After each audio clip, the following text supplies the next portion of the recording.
Great, thank you very much.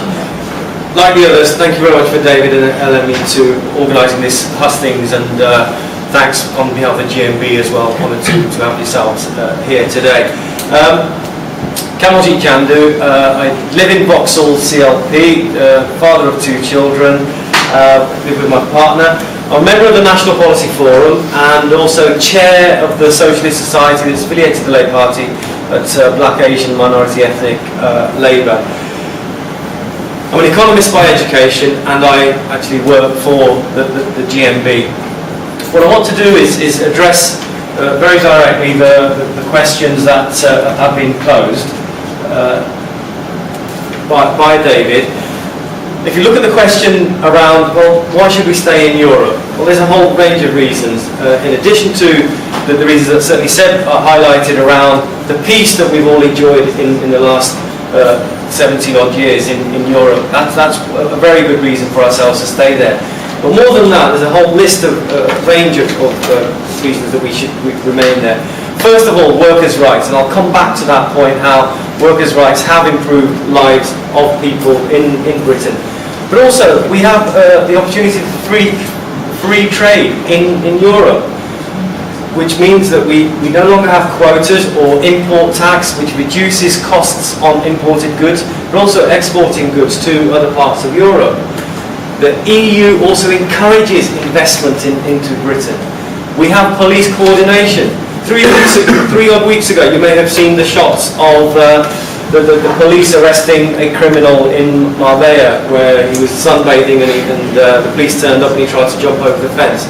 It was quite funny seeing that. But the fact that we were able to arrest somebody like that is a part of the EU structures.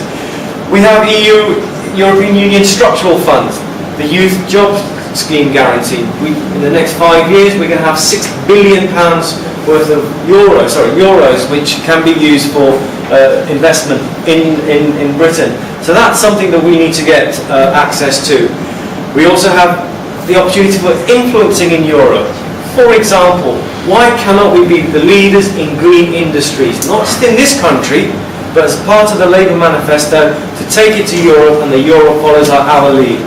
But also having influence outside Europe, around the world. For example, we have a combined 13 trillion, whatever that figure looks like, of European GDP. That is a fantastic basis for influencing the world in terms of the Far East as well as America and other parts of the world. And the question of immigration. I'll come back to that point when I look at the question around UKIP. But the other side of the coin of immigration is emigration, the opportunity that we all have to go and work in other parts of Europe and have that free movement. But also, there are rules around European legislation which tries to make markets fairer and has a bit more control. For example, on contract tendering. So when public sector tenders for contracts, that there are certain rules in applying those. So in terms of what are the changes that we need to put in place, there's a whole range, absolutely big number of changes that I would want to advocate. Europe seems remote, Europe seems distant, Europe seems far away.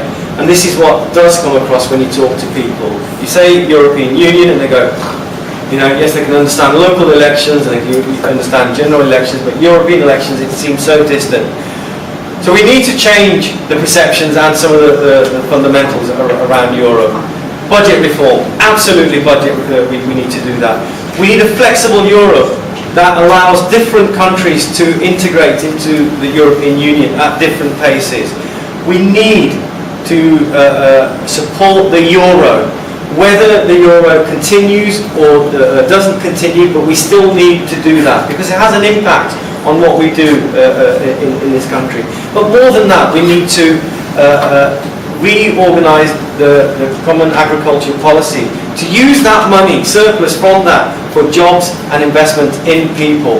For example, around investment in housing, in roads, in hospitals, in doctor surgeries, across the board, all the things that people need to make their lives better.